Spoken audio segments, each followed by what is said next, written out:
want to hear a story about a brave engineer.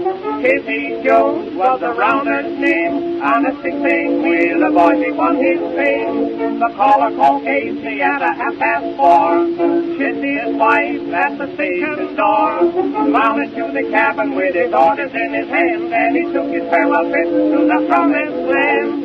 Casey Jones mounted to the cabin. Casey Jones with his orders in his hand. Casey Jones mounted to the cabin, and he took his farewell trip to the promised land.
Table is a 6-foot diameter ball bearing.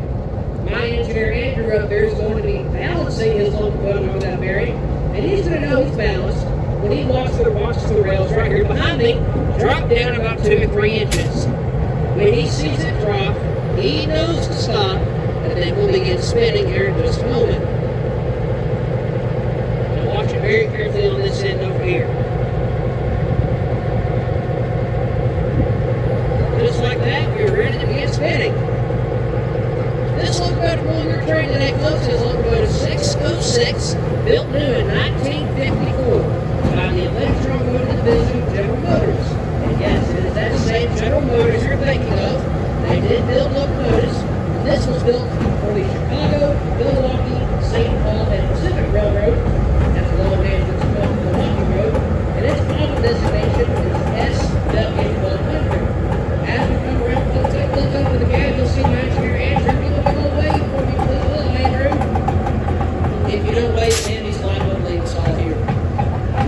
Now you're probably wondering what on earth even is an SW1200. Well, SW stands for switcher. This is a switching locomotive designed to work and live in rail yards, shuttling passenger freight cars back and forth all day long, and if needed, pull local freight trains. This locomotive produces 1,200 horsepower, and it does that with a 12-cylinder General Motors diesel engine, which runs an electric generator. This is basically like a direct hybrid.